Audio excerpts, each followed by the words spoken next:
जिसको हम जीवन ऊर्जा कहते हैं। जीवन ऊर्जा जब अनबैलेंस हो जाती है तो हमारा शरीर भी अनबैलेंस हो जाता है।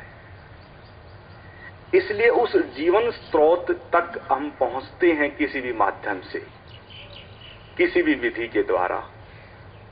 इसलिए ऋषियों ने और मुनियों ने और ध्यानिस्त और समाधिस्थ व्यक्तियों ने ध्यान की विधियां खोजी और खोजते रहे। हजारों वर्षों से खोज रहे थे।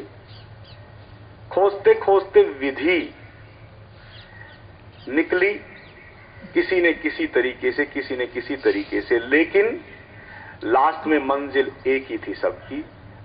पगडंडिया मार्ग अनेकों रहे, लेकिन मंजिल सबकी एक ही थी और लास्ट में गति सबकी वही पहुंचती है, स्वतः अपनी उस जीवंत ऊर्जा से मिलन।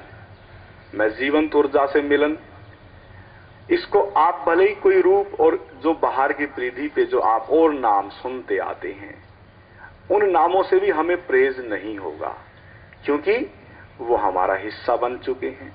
तो इसलिए उस जीवंत ऊर्जा को हम और रूपों में भी और शब्दों में भी अभिव्यक्त करते हैं, जिसको हम कहें कि उसको कोई आत्मा कहता है, कोई आत्मा सो परमात्मा भी कहता है।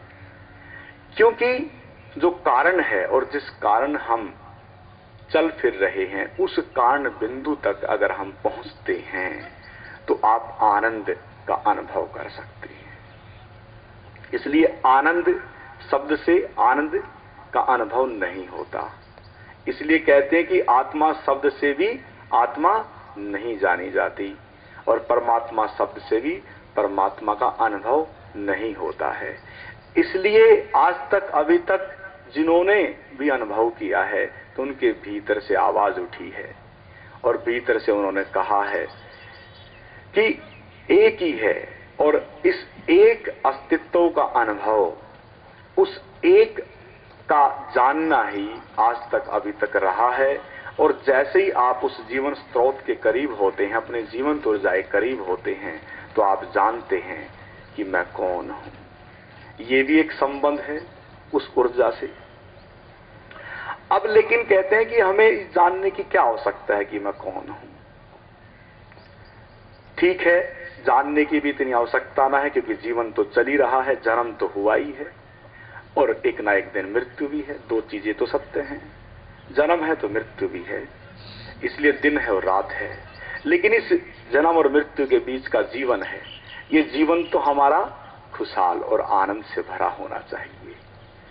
इसलिए यहां आप लोगों के जो भी नियम और अनुशासन में, डिसिप्लिन में जब रहते हैं, तो मन काफी हमारा द्वंद्वात्मक और संदेहात्मक भी हो जाता है।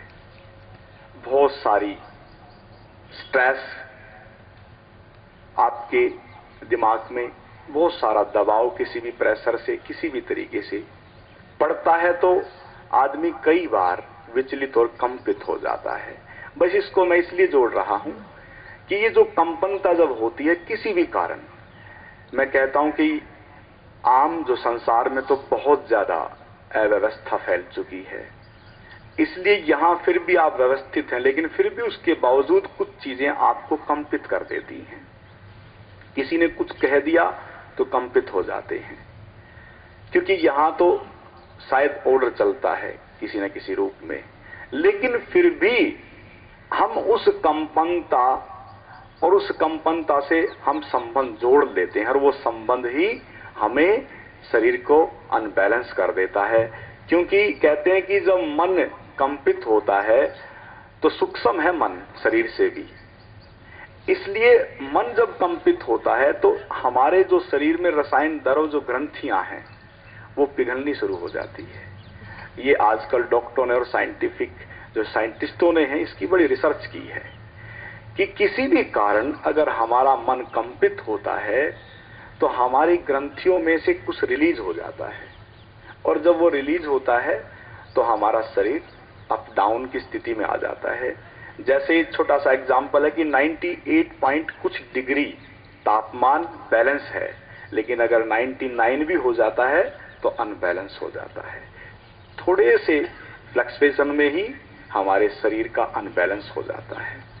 इसलिए मन हमारा जब कंपित होता है तो आजकल डॉक्टरों ने इतना भी खोजा है कि 90%, पहले तो वो 40, 50, 60 तक बोलते थे, लेकिन आजकल तो रिसर्च ऐसी चल रही है कि 90% जो हमारे अंदर जो बीमारियां घर करती हैं वो मन से जुड़ी हुई होती हैं। और फिर वही सूक्ष्म जो मन जब कंपित होता है ग्रंथियों से, हमारे रसायन द्रव्य से शरीर पूरा बना है, तो जैसे ही वो रिलीज होता है बॉडी से तो हमारा अप डाउन हो जाता है। और जो 5 तत्व जिसको हम सुनते भी आए हैं, खूब पढ़ते भी आए हैं, जिसको कहते हैं अग्नि, वायु, जल, आकाश, पृथ्वी, इन 5 तत्वों से आपका शरीर निर्मित है। और ये तत्व जब अनबैलेंस हो जाते हैं, पानी की कमी हो गई तो दिक्कत है, वायु की कमी हो गई तो दिक्कत है, बहुत सारी ऐसी चीजें जो आपके साथ जो संबंध है इन 5 तत्वों का, वो आपकी बॉडी में जब पूर्ण बैलेंस रहता है तो आप स्वस्थ रहते हैं।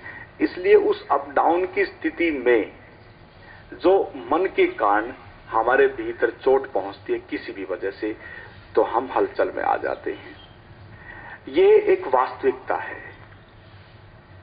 और इससे हम कभी निकल भी नहीं सकते। ये तो होगा, लोग, या आप यहां पे हैं या घर में भी है या कहीं संसार में भी है, तो कंपनता तो चलती है, कोई कुछ कह देता है, कोई कुछ कह देता है, किसी भी कारण घटनाएं बहुत सारी जीवन में होती हैं। लेकिन अब हम धीरे धीरे उस कंपनता को अनुभव करते हुए, उस कंपनता को देखते हुए आगे बढ़ेंगे। और जैसे ही आपके भीतर इस तरह की कभी चोट लगेगी, आप उस कंपनता को जैसे ही देखने वाले होंगे तो आप एक ऐसा जो शब्द है ध्यान योग का, उस दृष्टता से संबंध हो जाता है। छोटे से एग्जाम्पल से इसको आप समझ जाएंगे। इस एग्जाम्पल को बस देके फिर हम आगे बढ़ते हैं। छोटा सा एग्जाम्पल है कि जैसे मान लो आप एक फिल्म देखते हैं,